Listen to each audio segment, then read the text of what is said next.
कुछ महीनों पहले नेपाल के रिमोट एरिया में 9000 फीट ऊंचे पहाड़ की चोटी पर ये हॉस्पिटल कुछ ऐसा दिखता था।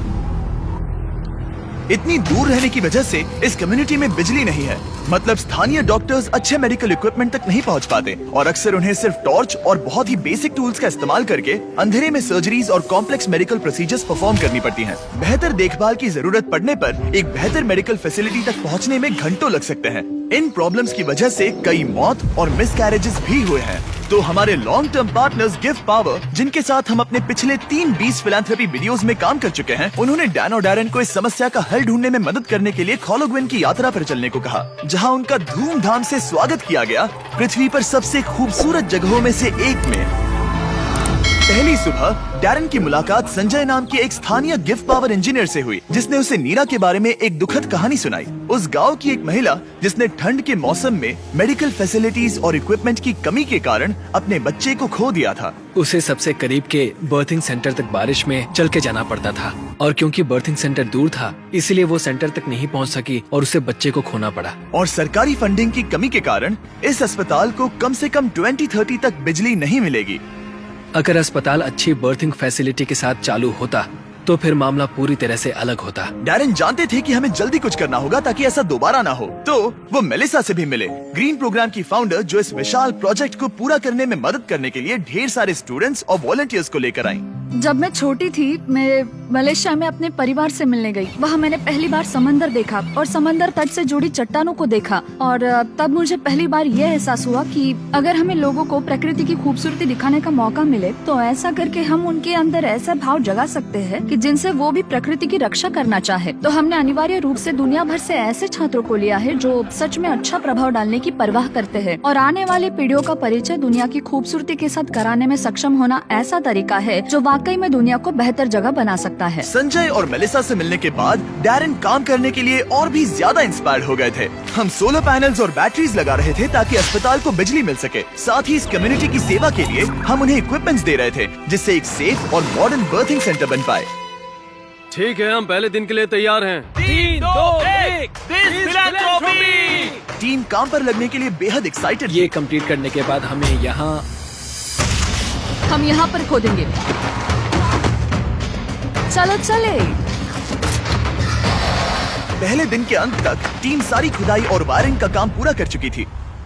मैं ये बयान नहीं कर पा रहा, लेकिन इस गांव के लोगों के बारे में कुछ तो बात है। उनकी प्रामाणिकता, उनके दोस्तानेपन और उनके खुलेपन ने मुझे कुछ ही दिनों में ऐसा एहसास करवाया जैसे मैं उनके परिवार का ही हिस्सा हूँ। जैसे ही हम इस घर की ओर बढ़े, कोई अंदर भागा और उसने आग जलाई और वहाँ से धुआं निकल रहा था। हमें नहीं पता कि क्या हो रहा है, लेकिन वो हमारे लिए चाय बना रहा था। ये अदरक वाली हिमालयन काली चाय है और मैंने अपनी पूरी जिंदगी में इससे बढ़िया चाय कभी नहीं पी। यही यहाँ की संस्कृति है। ये लोग वाकई में बहुत काइंड और वेलकमिंग है और हम जहाँ भी जाए वो हमारा ख्याल रखना चाहते हैं। उन्होंने हमारे लिए अपने घरों के दरवाजे खुले रखे हैं। इन्होंने हमें रहने के लिए एक कमरा दिया ताकि डैन और मैं यहाँ आराम कर सकें। लेकिन कंस्ट्रक्शन शुरू होने के कुछ ही समय बाद डैन बीमार महसूस करने लगे। मुझे बहुत ज्यादा बीमार महसूस हो रहा है, तो मैं पास ही के अस्पताल में चेकअप करवाने जा रहा हूँ। इसका मतलब वो खुद ही एक्सपीरियंस कर पाएंगे कि इलाज करवाने के लिए इतनी दूर जाना कितना मुश्किल होता है। जैसा कि आप देख सकते हैं, यहाँ पर सब कुछ लॉक्ड है और ये कड़वी सच्चाई है। अगर आप आसपास के किसी गांव में गंभीर रूप से बीमार हैं, तो आपको अपने सबसे नजदीकी हेल्प सेंटर पहुंचने के लिए भी 7 घंटों की यात्रा करनी पड़ेगी। खुशकिस्मती से वहाँ पर एक नर्स थी जो उनका चेकअप कर पाई। ये है कारुना, जो स्थानीय कस्बे खोला गांव में एक नर्स है। ये मेरी चेकअप करने आई है। लेकिन क्योंकि बिजली नहीं है, इसीलिए वो सिर्फ बेसिक चेकअप ही कर पाई। वो इस नतीजे पर पहुंची कि डैन की तकलीफ है गाठी। हाँ, मुझे गाठी हुआ है, जो एक दुर्लभ नेपाली बीमारी है। दरअसल ये मामूली सर्दी जुकाम है।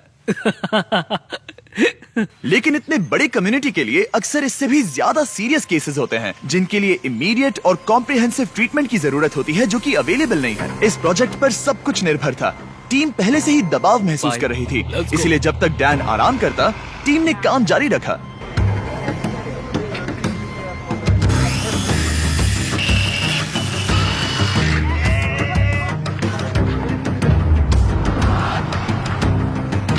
अब जब सपोर्टिंग स्ट्रक्चर तैयार हो गया था, हमने सोलर पैनल्स लगाने शुरू कर दिए थे।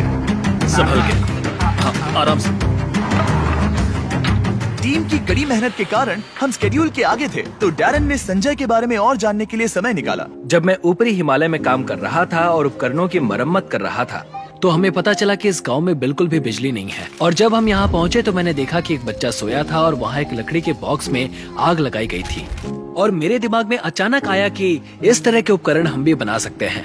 और उसके बाद मैंने यहाँ नेपाल में एक टीम बनाई और फिर हमने एक बेबी वार्मर बनाया, और हम इसे नेपाली में न्यानो न्यानी कहते हैं, जिसका मतलब है एक गर्म बच्चा। न्यानो नानी इतनी सफल हुई कि इसने यूएसए में पीपल्स चॉइस अवार्ड जीता। मुझे लगता है कि ये मेरे लिए एक सपने के सच होने जैसा है, क्योंकि मेरा लक्ष्य इस तरह के वार्मर का निर्माण करना और लोगों को जागरूक करना कि इस तरह के रिमोट एरियाज में हॉस्पिटल्स का क्या महत्व है। सिंपल मेडिकल इक्विपमेंट से जान बच सकती है, ये समझने के बाद डैरन ने 10 और बेबी वार्मर्स खरीदकर संजय को सरप्राइज किया, जिन्हें वो इस तरह के बाकी कम्युनिटीज को डोनेट कर सके। संजय, मैं तुम्हारे पास से 10 और बेबी वार्मर्स खरीदना चाहता हूँ, और तुम इन्हें जिस भी हॉस्पिटल या कम्युनिटी में बांटना चाहते हो वहाँ बांट सकते हो। तुम्हारा बहुत बहुत शुक्रिया डैरन, ये मेरे और मेरी टीम के लिए बहुत मायने रखता है। Thank you so much.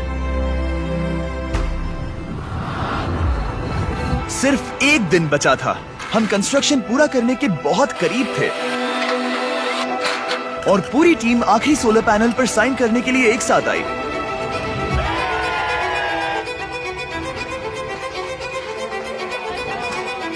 और डैरन को आखिरी बोल्ट टाइट करने का सम्मान मिला।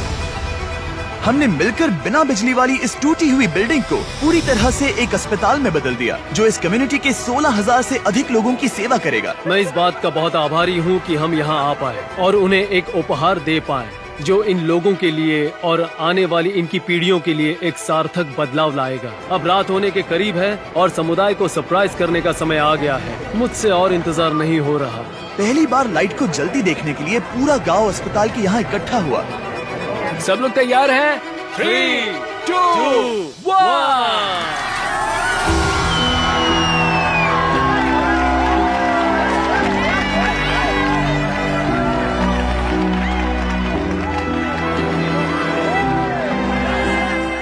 किसी कम्युनिटी में पहली बार रोशनी जलते देखना एक बहुत ही खूबसूरत एहसास है, और इससे इस समुदाय के साथ शेयर करने में मुझे बहुत अच्छा लगा।